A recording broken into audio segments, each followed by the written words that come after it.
Brújula de mercado, ¿cómo estás? Una nueva semana con nuevo contenido para ponernos al día de lo que ocurre en el escenario global. En este caso, en la portada que traigo es un chiste de un camión que va a toda pastilla, a toda velocidad por la carretera y que parece llevar cajas fuertes e incluso edificios de lo que sería o se asemejaría a instituciones que serían bancos centrales ahí atados. Y te dice, el conductor le está diciendo al copiloto, dice, mira esto, ahora muy suavemente voy a cambiar a marcha atrás a 150 kilómetros por hora. Entonces evidentemente el leñazo es increíble. Y es un poco un chiste que traigo porque viene en relación con lo que voy a comentar esta semana. Esta semana voy a comentar cómo las sospechas o algo que he mencionado durante las semanas previas ahora se manifiesta. Durante las últimas 3 semanas, quizá 4 incluso, os he estado publicando que los tipos de interés no influyen en el valor del dólar, sino que lo que influye realmente en el valor del dólar es el propio balance de la Reserva Federal. Y para ello lo que hicimos fue sacar una muestra clara, un ejemplo real, de cómo el balance de la Reserva Federal, el gráfico nos muestra cuántos activos tiene comprado la Reserva Federal, solamente los cambios de ese balance eran lo que habían influido realmente en los cambios del valor del dólar en el mercado internacional. Cuando mirábamos el gráfico del DXY, ese índice futuro que me muestra el peso del dólar contra el resto de monedas reserva mundiales, que son 5, que son la libra, el franco suizo, que son el yen y que son el propio euro, pues podíamos ver que realmente solamente cambiaba el peso del dólar cuando el balance de la Reserva Federal se modificaba y no cuando los tipos de interés se tocaban. ¿Por qué? Porque en 2017 ya observamos que esto, a pesar de que se habían producido diversas subidas de tipos, el dólar se debilitaba porque ya había una liquidación del propio balance de la Reserva Federal. Es ahí cuando podíamos ver que realmente hasta que no se empezó a reducir el balance de la Reserva Federal y a vender activos, a recapitalizar dólares, a retirarlos del mercado, fue cuando el dólar empezó a reaccionar. Es precisamente lo que ha ocurrido ahora. Ahora, después de haber comentado esto durante las últimas semanas, aparecen artículos donde nos mencionan ya que el balance de la Reserva Federal se está reactivando, que aunque no hay QE oficialmente, no hay quantitative easing, no hay compras oficiales por parte de la Reserva Federal, no hay un programa de compra de activos reactivado como en tiempos de crisis oficialmente.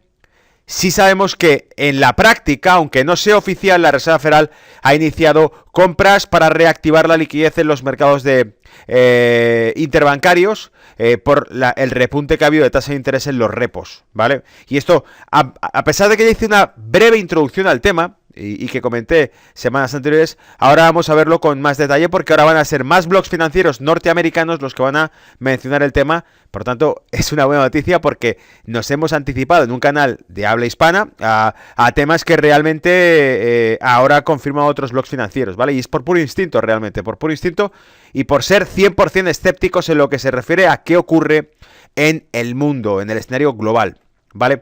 Bueno, inicio con esto el reporte de esta semana. Te recuerdo que esto es Brújula de Mercado con el reporte semanal y si no lo estás te invito a que te suscribas para ponerte realmente al día de contenido que en ocasiones, en no épocas, se parece anticipar realmente a lo que va ocurriendo en el escenario global, ¿vale? A veces hemos hablado incluso aquí de geopolítica, no solamente de economía, hemos hablado de el escenario global. Y por cierto, ya que digo eso y que no se me olvide, el postre para este vídeo reporte de esta semana es tocar otro tema delicado, otro delicate topic, que es el hecho de el impeachment contra Donald Trump, como ese intento de golpe nuevo de los demócratas previo a las elecciones del año que viene en Estados Unidos va a traer lo que algunos han llamado un efecto boomerang. No sé si será cierto o no, pero por lo menos es interesante ahondar en esta teoría. La teoría más oficialista nos dice que Donald Trump se habría excedido de sus funciones, así lo he escuchado en los medios más generalistas, y por lo tanto, de nuevo, en cuanto escuchamos una versión de este tipo, tenemos que dar una vuelta de tuerca y ver si realmente es o no es lo que están diciendo. La trama rusa se terminó, los demócratas dieron muchísima guerra durante 2 años con la historia y al final no encontraron una sola prueba para acusar a Trump. Hay que buscar ahora otra, pero algunos dicen que las acusaciones nuevas que hay contra Donald Trump en realidad van a llevar a los demócratas a un callejón sin salida porque van a poner el foco de atención sobre un tema que realmente en cuanto se empiece a investigar se darán cuenta que había una trama o una corruptela detrás de esto con la administración anterior. Pero bueno, para entrar en detalle, vamos más bien al final a los artículos del final, ¿vale? Un resumen de todo lo que traigo esta semana. La QE vuelve en la sombra, está encubierta. La compra oficial de activos norteamericanas se ha reactivado, pero de forma encubierta, porque vemos que, aunque no sea oficial, ya se ha producido para generar liquidez. Y estudiaremos además en este artículo en qué ocasiones concretas se empezó a reactivar esa liquidez. Veremos cómo, por ejemplo, se hizo con el 11S, se hizo también con 2008, reactivación de compras en mercados interbancarios para generar liquidez dentro del sistema y evitar que colapse. El balance de la Fed se eleva, de nuevo repunta el balance de la Reserva Federal, lo cual nos muestra que mis teorías iban bien encaminadas en este canal cuando hablábamos de que solo hasta que ese balance se modifica es cuando varía el precio del dólar. Está JP Morgan detrás de las tensiones de liquidez. Aquí nos va a venir muy bien un artículo en el que habla, hace 2 semanas hablé de JP Morgan y de la trama que había, interrogatorio que se ha hecho durante este verano a diferentes traders de oro de la mesa de metales de JP Morgan y de su manipulación de oro. En este caso vamos a hablar de JP Morgan y su necesidad de liquidez. Como realmente algunos sospechan que es precisamente la necesidad de liquidez que ha tenido JP Morgan la que ha creado el problema por el cual la Reserva Federal ha decidido intervenir en el mercado interbancario. Porque cuando JP Morgan ha retirado sus reservas del sistema de Reserva Federal es cuando realmente la Reserva Federal ha necesitado poner billetes frescos para poder cubrir ese gap, esa caída de liquidez en el mercado de deuda que ha hecho generar, claro, repuntes. No os olvidéis que hablamos del mercado interbancario, lo que estamos hablando son de repos, préstamos a 24 horas, 48 horas entre diferentes entidades. Cogemos una obligación de deuda de un banco contra otro, o de un fondo contra un banco, o de una serie de activos convertibles en efectivo, en dinero, bienes inmobiliarios, por ejemplo, y lo que hacemos es cambiarlo o canjearlo por el dinero en efectivo a una tasa de interés diferente, menor. Entonces yo digo, toma, tengo aquí un paquete de deudas al 6%, te las coloco por el 5% y puedes devolverlas al día siguiente por el 6% y ganarte un 1%, ¿vale? Esos son repos, son operaciones de muy corto plazo, de compra-venta de obligaciones o de dinero que nos generan rendimientos muy pequeños, pero de cantidades inmensas. ¿Qué ocurre? Que durante ese tipo de operaciones se han producido, o detectado, mejor dicho, ya lo comentamos en este canal semanas atrás, 1 o 2 semanas atrás, detectados pequeños repuntes de tensión en la liquidez, o sea, de repente se te dispara la tasa de interés durante la noche de ese tipo de contrato, lo cual quiere decir que alguien ha vendido el contrato y salen corriendo, no lo quieren, nadie quiere coger la patata caliente, ¿vale? Y generalmente es porque piensa que hay problemas de liquidez detrás, y de hecho los hay, por eso la Reserva Federal se mete a fabricar billetes, a colocar billetes o a volcar liquidez de nuevo dentro del sistema para evitar que pueda generar tensión. Bueno, pues quizás sea JP Morgan y sus necesidades de liquidez lo que ha provocado estos primeros repuntes de pánico dentro del mercado interbancario, ¿vale? Los recortes de tipos de la Fed no funcionan. Ahora por los de verdad. Habiendo fracasado los anuncios de recortes de tipos, vamos a ver qué es lo que hay detrás, qué medidas hay realmente detrás para reactivar la liquidez, y ya les estamos contando porque la intervención del mercado de repos ha sido un ejemplo. Pero ahora veremos con este artículo al detalle, ¿vale? Y ya por fin entrando en el post y en el tema picante, impeachment contra Trump, la guerra sucia, patriotas versus globalistas. Me estoy saltando durante semanas temas muy importantes que antes, los que seguís el canal desde los viejos tiempos, sabéis que eran temas que eran muchas veces el postre fuerte de este canal, que era hablar de geopolítica, la guerra en Oriente Medio, el tema sirio. Ahora Turquía prepara una intervención en el norte de Siria. Estados Unidos anuncia, o Donald Trump, mejor dicho, por tercera vez anuncia que se va a llevar las tropas de Siria, que no pintan nada allí. Ya sabéis que cada vez que Donald Trump ha dicho eso, casualmente se produce un ataque químico que hace que las tropas se tengan que quedar, ¿vale? Es ahí de donde muchos hablan del Deep State, de la CIA, de los enemigos de Trump, de ese estado encubierto que dirigiría los Estados Unidos de manera externa. Donald Trump tendría el control interno de Estados Unidos, pero la agenda de Estados Unidos externa la dirigiría la CIA, el CFR, lo que queráis buscar, ¿vale? El Council for Foreign Relations, muchos organismos de poder que realmente pueden estar llevando la agenda por otro lado. Y es lo que llaman el Deep State.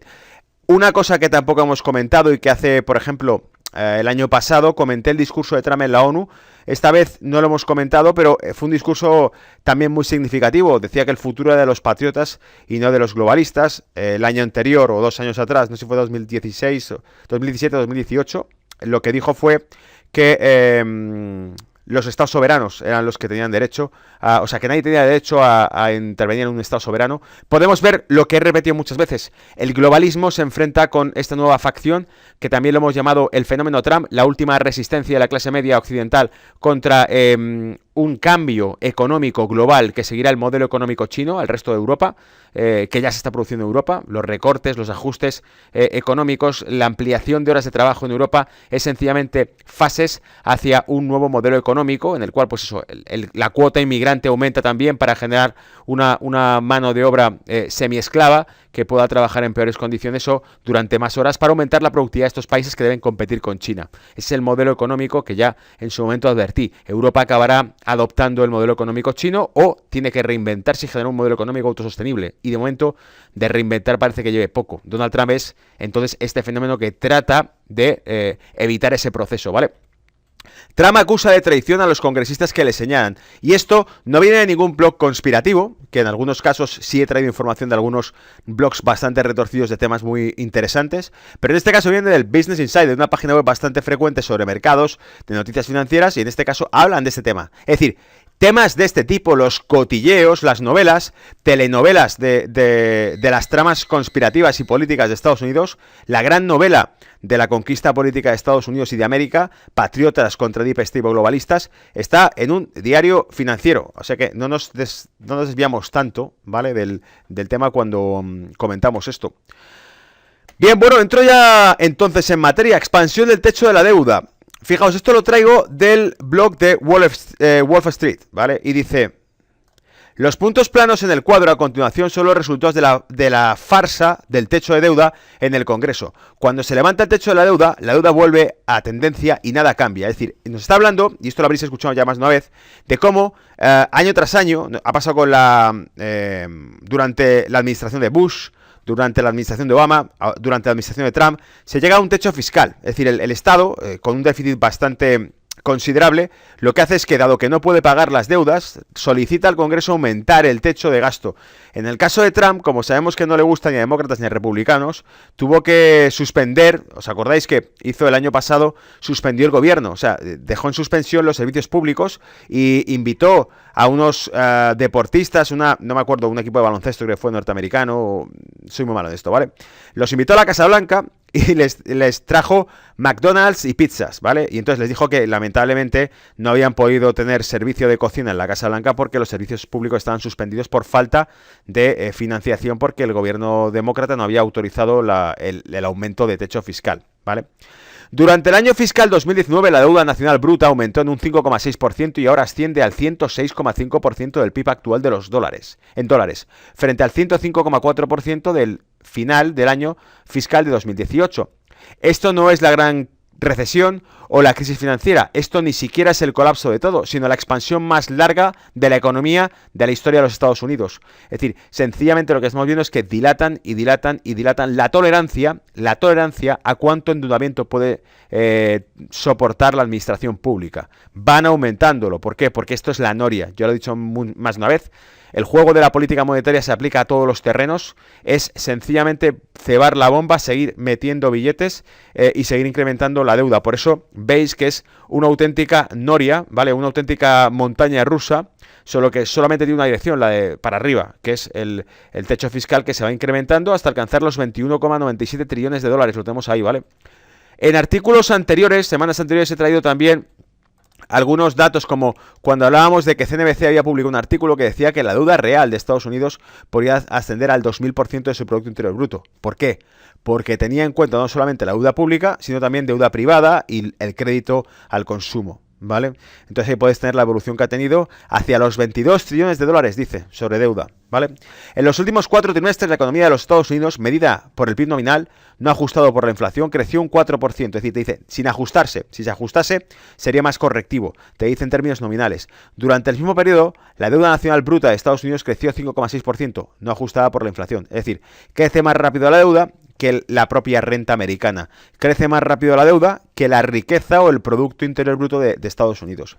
En términos de dólares, parece aún más divertido. La economía medida por el PIB nominal en los últimos 4 trimestres creció en 830.000 millones. La deuda nacional bruta creció en 1,2 billones, 1.200 millones de dólares. Entonces, de nuevo, podemos ver que los bienes y servicios de Estados Unidos crecen, pero la deuda crece aún más rápido, ¿vale? Incluso, en algunos casos, fijaos, atención a esto, se establecía el ratio de, como también se ha hecho con el tema de la oferta monetaria, por cuántos dólares prestados, ¿cuánto se genera en crecimiento económico? Por cuántos dólares inyectados en la economía, nuevos dólares frescos impresos, ¿cuánto crecimiento económico se ha generado con eso? Entonces nos vamos dando cuenta aquí que aquí podría ser fácilmente por cuántos dólares de deuda asumidos se consigue generar dólares de empleo, dólares de producción, dólares de crecimiento y desarrollo, ¿vale? Y vemos que la cifra es deficiente, es decir, te tienen que dar 10 dólares para que tú seas capaz de generar 2-3 dólares de riqueza, por ejemplo. ¿Me seguís la idea? No. Durante los primeros 11 meses del año fiscal de 2019, los ingresos fiscales aumentaron 3,4%, menos el crecimiento de la economía, un 4%, gracias a los recortes de impuestos. Repito, durante los primeros 11 meses del año fiscal de 2019, los ingresos fiscales aumentaron un 3,4% menos que el crecimiento de la economía, que fue de un 4%, gracias a los recortes de impuestos. Es decir, los recortes de los impuestos, los ingresos que consigue el gobierno, ingresos públicos mediante impuestos, decrecieron, sin embargo la economía creció.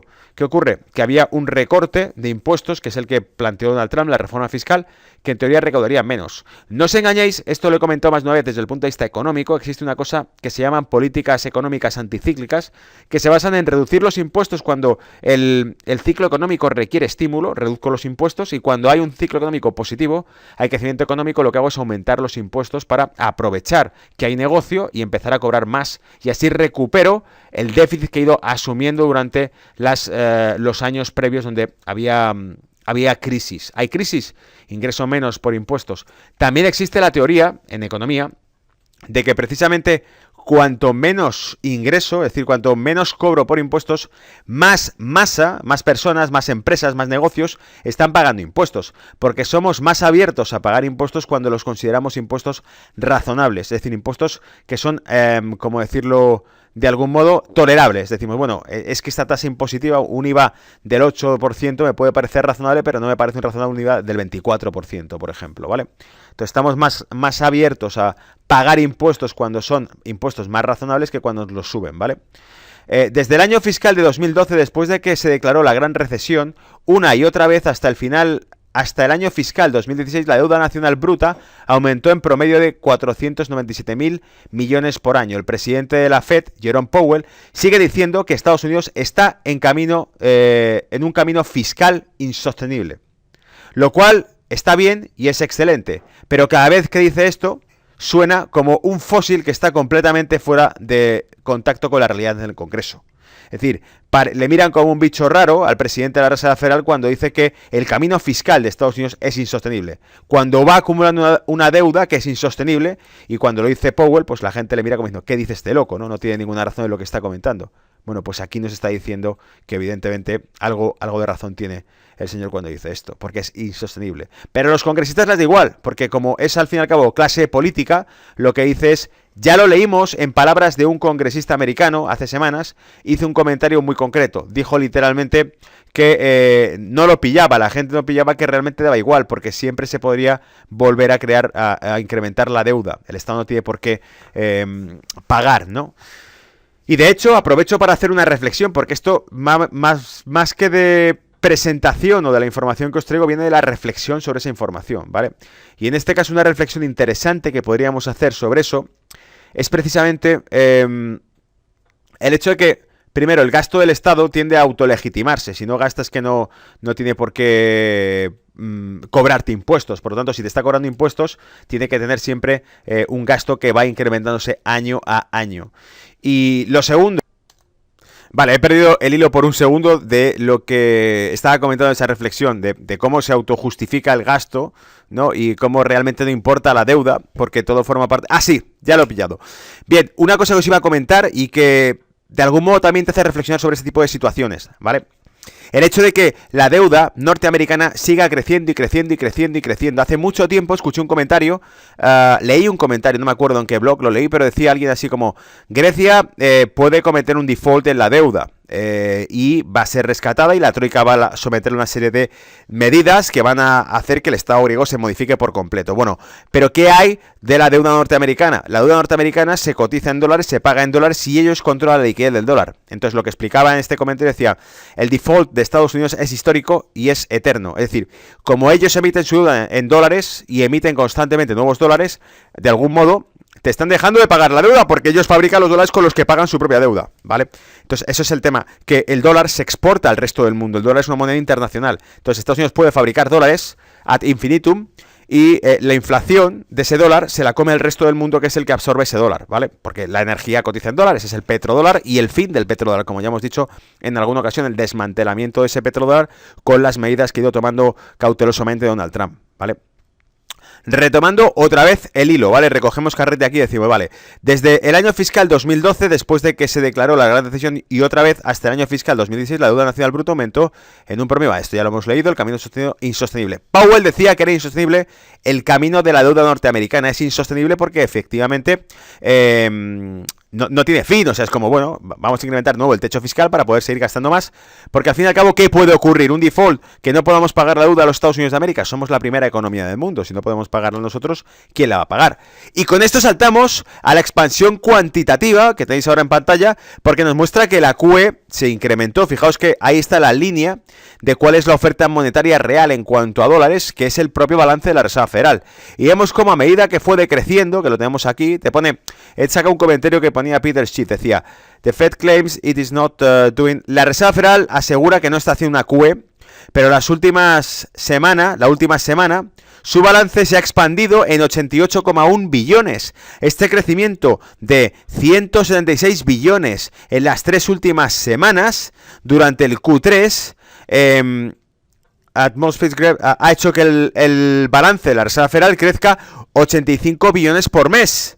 So the Fed is buying. La Reserva Federal está comprando más del doble de la deuda que compraba cuando it is not doing, mientras que no está haciendo una QE. O sea, está comprando una cantidad de activos que no compraba incluso durante la última fase de la QE que estaba haciendo. Así que podemos ver cómo, numéricamente hablando, realmente se está produciendo compras por parte de la Reserva Federal para generar liquidez en el mercado interbancario nocturno, que realmente son una QE encubierta. Por eso decíamos en el inicio que esto es una QE encubierta, porque el balance de la Reserva Federal está aumentando en una proporción o en una inclinación. Podéis ver el ángulo del gráfico que nos muestra. Fijaos cómo se produce un incremento en los activos de la Fed propio. Este incremento se producía también durante la Q3 o incluso el mantenimiento durante la Q4 de compras. Es decir, hasta que no se activen las compras, hasta que no se metan billetes frescos, esto no tira, ¿vale? Por eso el chiste que teníamos en portada al inicio de este vídeo, ¿vale?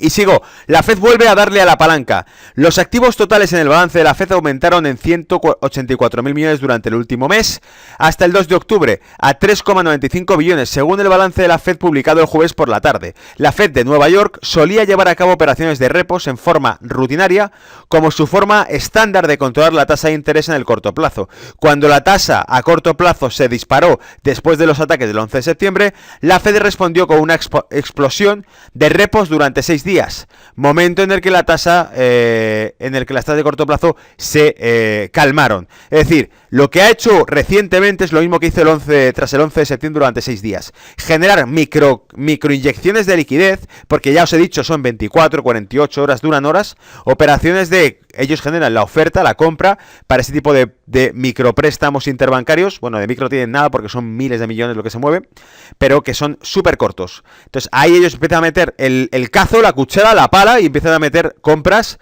para generar la contrapartida que permita que ese mercado no se sobrecaliente. O sea, no deja de ser todo totalmente virtual, porque hablamos de mercados de deuda súper cortoplacista entre entidades financieras en un mercado interbancario nocturno en el que la Reserva Federal entra y empieza a comprar.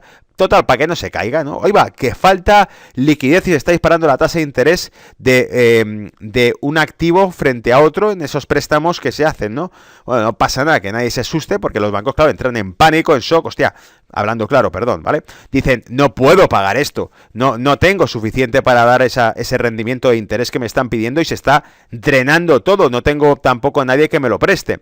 Pues aparece la Fed y no te preocupes, compro yo todo esto, ¿vale? Y si por dinero no va a ser, si tengo la fábrica de billetes. Cuando Lehman y AIG colapsaron en septiembre de 2008, la Fed cambió de operaciones de repos a préstamos de rescate de emergencia, política de tasa de interés cero, QE y otras herramientas. Los repos ya no eran necesarios para controlar la tasa a corto plazo y se detuvieron. Luego, el mes pasado, a medida que la tasa de recompra aumentó, la Fed de Nueva York despolvó su vieja y confiable herramienta de recompra. Te está diciendo, lo que está haciendo la Reserva Federal es sacar la escopeta, ¿vale? En cuanto ve que las tasas de interés entre los préstamos super cortoplacistas de repo de mercado interbancario nocturno se saltan líneas rojas, se encienden luces, pegan spikes, que creo que por aquí tendré algún gráfico más de spike de cómo se dispara el rendimiento. La Reserva Federal saca la escopeta y pega 4 tiros, metafóricamente hablando, dentro del mercado interbancario, y resulta que todo se calma de nuevo, ¿vale? Los repos de la... Me río yo solo pensando en esto, estoy imaginándome realmente eso, que lanzan burradas de compras por ahí en el mercado interbancario hasta que los que puedan estar especulando con que va a haber un rendimiento superior, digan, salte de aquí porque no puede haber rendimiento superior, o sea, esta gente se lo va a comer todo, a base, o sea, tienen la mesa de Salomón para fabricar oro, ¿vale? Las repos de la noche a la mañana del balance de la Fed, de la Reserva Federal, para la semana que terminó del 2 de octubre ascendieron a 42.000 millones. La Fed adquirió esos repos en la mañana del 2 de octubre y se deshizo de ellos el 3 de octubre. ¿Lo veis? Sacó la escopeta, pegó 4 tiros y nada, rápido, entrar y salir, ¿vale?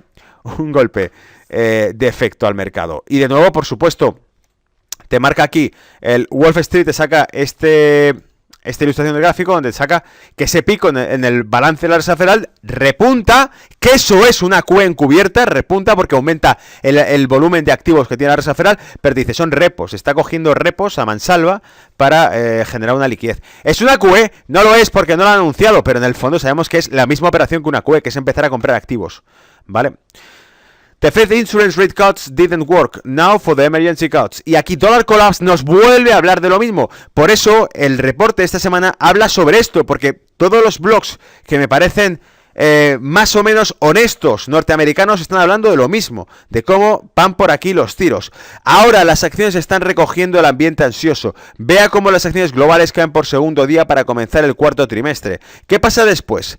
Casi seguramente una ronda coordinada de flexibilización agresiva por parte de la Reserva Federal de Estados Unidos, el Banco Central Europeo y el Banco de Japón, con una coerción poco convencional lanzada por el Banco Popular de China. Es decir, lo que va a ocurrir después, si se mantiene una caída de los mercados globales, ya sabemos lo que es, porque es el capítulo 3 de una película que ya hemos visto en los últimos años. En cuanto los mercados globales se pongan en rojo durante más de X días y la corrección de mercado asuste de verdad, se volverá a reactivar una QE masiva entre todos los bancos centrales. Lo hemos dicho ya, el problema no es esto, el problema es que se vuelva inmune el mercado financiero a la medicina que le están dando desde el año 2008, ¿vale? En cuanto al momento, es solo una cuestión de número, es decir, ¿qué tan lejos tiene que caer el S&P 500 antes de que comience la estampida? Dado que esta pregunta será respondida por un grupo de hombres en gran medida ignorantes que gotean sudor de miedo e intentan descubrir por qué sus modelos han dejado de funcionar, se está refiriendo a los bancos centrales, y de manera más conmovedora, por qué el trabajo de su vida ha resultado ser un fraude, el número es desconocido de antemano, es decir, no sabemos a qué nivel tendrá que llegar la corrección para que el mercado se dé cuenta que la medicina ya no funciona. Es eso, ese párrafo está resumiendo en total eso. Los bancos centrales han aplicado una única medicina, que era fabricar billetes. Durante años han advertido, porque lo han hecho, eso sí que hay que dárselo. Mario Draghi, pese a ser el representante de una institución que hace fabricar deuda de la nada, ¿vale? Y de magia, Mario Draghi como jefe de ese club de magos, sí que ha dicho, durante años lo ha dicho, porque yo lo he escuchado en más de una ocasión, que no serviría de nada los estímulos monetarios que hace el Banco Central si no se aplicaban políticas de cambio estructural en los países miembros de la Unión Europea. Que es un poco lo mismo que decíamos hace un momento de Jerome Powell cuando decía que era insostenible la política fiscal de Estados Unidos en el largo plazo, y le toman por un loco porque saben que el Congreso dice, a mí qué más me da si yo mañana pacto con estos 4 politicuchos que tengo por aquí cerca en que ampliemos el techo de deuda, y lo seguiremos ampliando y serán las generaciones futuras las que paguen esas deudas con los impuestos. ¿Que el sistema es insostenible? Sí, claro, pero ¿qué más me da? Ya de algo hay que morirse, ¿no? Ya vendrá el problema en el futuro. Oye, que es malo fumar, es malo beber alcohol, ya, bueno, pero ya vendrá el problema en el futuro, ¿no? Esto es la misma historia, ¿vale? Exactamente la misma historia, ¿vale? Pero probablemente no tomará muchos días, más como los últimos 2 antes de que la Fed emita su declaración de lo que sea necesario y reduzca la tasa en medio punto o más e inicie un programa de QE que incluya acciones junto con bonos. Es decir, cuando llegue el caso, la Reserva Federal volverá a decir lo mismo, que hará lo que sea necesario, es decir, todo lo que sea necesario para que el mercado no pueda corregir, no pueda colapsar, y entonces empezará a comprar no solo bonos, no solo deuda soberana o pública, sino también, ¿por qué no?, deuda corporativa y, ¿por qué no?, incluso acciones. El mundo al revés, la renta variable, el equity, está siendo comprado por una mano que sencillamente puede dejarlo estático donde quiera, puede colocar el precio donde quiera y dejarlo ahí. ¿Por qué? Porque tiene una oferta ilimitada de billetes, ¿vale? Y antes de que se firme un acuerdo comercial entre Estados Unidos y China, que logrará poco, pero se vende como histórico y enorme, y antes de que un plan de infraestructuras de $1 billón pase a ambas cámaras del Congreso con apoyo bipartidista. Es decir, eso ocurrirá antes de que finalmente se anuncie el acuerdo histórico de comercio entre Estados Unidos y China, las dos principales economías del mundo, y antes también de que el plan que prometió Donald Trump de expansión del gasto de infraestructuras de $1.000 millones sea aprobado por ambas partes, ¿vale? Habrá estímulo fiscal en Estados Unidos, no va a dejar de haberlo, lo hubo con demócratas y lo hubo con republicanos, como también ahora en Europa se pelearán por ese estímulo fiscal que semanas atrás he comentado y que esta semana pues no voy a tocar porque es más de lo mismo, pero hay nuevas novedades, podéis investigarlo y buscarlo por ahí. Vais a ver cómo la Unión Europea, el primer ministro finlandés, representante de la Unión Europea ahora mismo, presidente de la Unión Europea ahora mismo, ha dicho igual que se van a llevar a cabo una serie de paquetes de estímulo fiscal para Europa, etcétera, etcétera, ¿vale? Y si JP Morgan está detrás de las perturbadoras tensiones de liquidez que revivieron los temores de 2008. Y entonces en este artículo te dice, atención, el comentario de Deutsche Bank que cita el artículo del Economista. Dice Deutsche Bank: los bancos tienen grandes preocupaciones sobre sus balances y es probable que prefieran mantener niveles elevados de reservas por precaución, y esto es algo que va a persistir. Es algo parecido a lo que Brújula de Mercado y no Deutsche Bank, y no somos Deutsche Bank, ¿vale? Es humildemente este servidor quedándose unas cuantas horas los lunes por la noche. Llegamos a las mismas reflexiones en este canal, amigos. Hemos llegado a las mismas reflexiones que los analistas de Deutsche Bank, ¿vale? ¿Y cuáles son? ¿Os acordáis que dije hace ya semanas, y lo he repetido más de una vez, que la tasa de depósito negativa de la Unión Europea no va a desaparecer, y que significa o representa que los bancos prefieren pagar por tener dinero depositado en el sistema interbancario europeo, pagar, o sea, estamos hablando de que vamos hacia el menos 0,70%, te cobran casi un 1%, casi un 1% por tener como banco la pasta metida dentro del sistema interbancario antes que sacarla y colocarla en el negocio, en empresas, en familias que quieran invertir en vivienda, en cualquier cosa de estas. Todo, antes que sacarlo fuera, prefiero pagar un 1%, perder un 1% de ese dinero dejándolo depositado, ¿vale? ¿Qué significa esto? ¿Qué refleja? Que los bancos no confían en el ciclo económico, que saben perfectamente mejor que nadie que esto no puede tirar. Y como no puede tirar, no sacan ni un duro, no sacan ni un euro, no sacan ni un dólar al mercado, ¿vale? Que eso sería el crédito. Y por eso el BCE buscaba que a base de cobrarles por dejarlo depositado, tuviesen que prestarlo, ¿vale?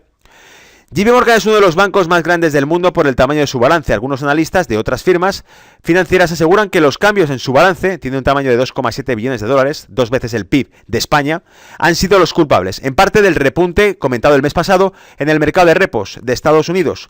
Este tipo de interés es clave, puesto que su nivel puede influir en el precio del crédito que se concede a la economía real. Fijaos cómo, de nuevo, en este caso el Economista saca otro artículo que viene de rebote a hablar del mismo tema. El préstamo de repos, el préstamo interbancario en horas, ¿vale? Y si JP Morgan está detrás de las perturbaciones de tensión de liquidez, claro, uno de los bancos más grandes del mundo, en cuanto siente dolor en su liquidez, su necesidad de liquidez, y empieza a mover sus fichas, genera tensión al resto del planeta, ¿vale? Igual que un Lehman Brothers. Y en este caso dice, el alza provocó que la Reserva Federal de Estados Unidos prometiera prestar al menos 75.000 millones de dólares diarios hasta el 10 de octubre para aliviar la presión. QE.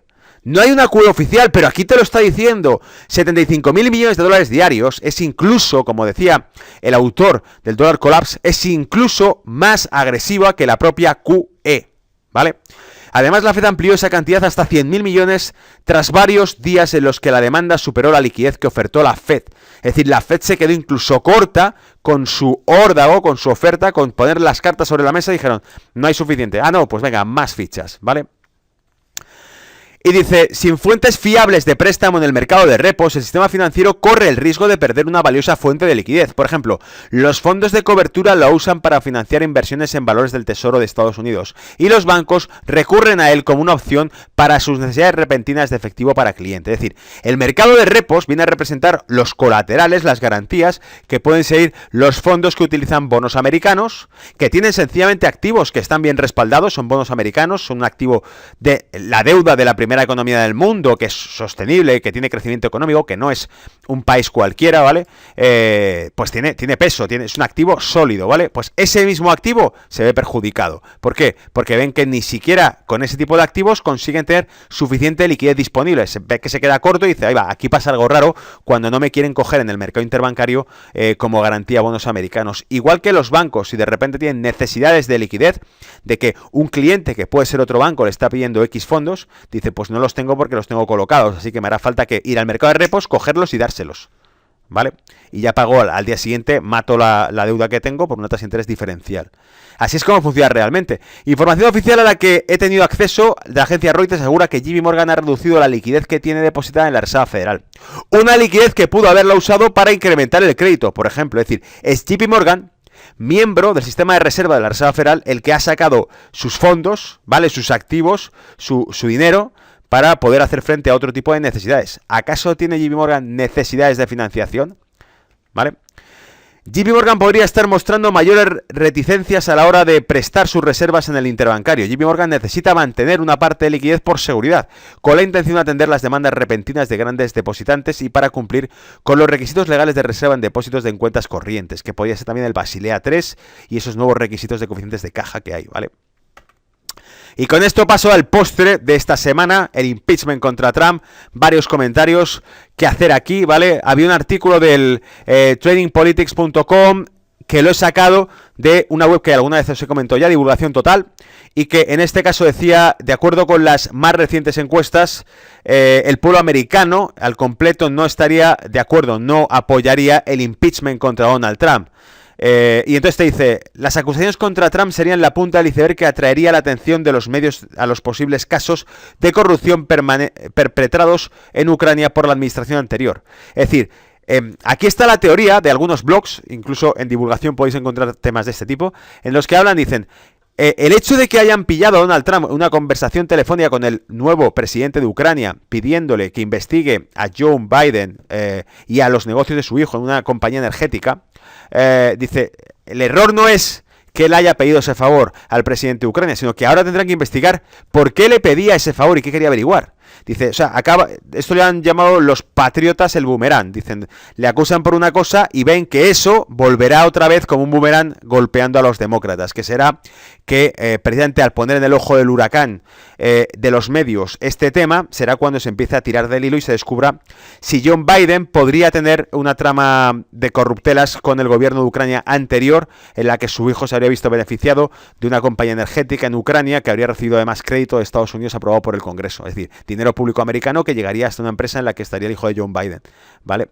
La gente no apoyaría el impeachment contra Trump. Los demócratas podrían salir aún más perjudicados. Y ahí tenéis la foto del documento desclasificado que desclasificó la Casa Blanca con la transcripción de la llamada telefónica de Donald Trump al presidente Zelensky, ¿vale? De Ucrania, el nuevo presidente de Ucrania. Y sigo con esto porque un artículo de nuevo del Business Insider dice: Trump sugiere que Nancy Pelosi es culpable de traición. Y dice, Adam Schiff habría mentido al leer la transcripción de la conversación de Trump ante la cámara que investiga el motivo. Es decir, que el propio autor Adam Schiff, el que había cogido la transcripción, ya habiendo sido desclasificada, leyó una transcripción que no correspondía con la realidad, o sea, había mentido públicamente. Dice, Trump el domingo por la noche arremetió contra Pelosi y Schiff, el presidente del Comité de Inteligencia de la Cámara, a quien se le encomendó la tarea de dirigir la investigación del juicio político.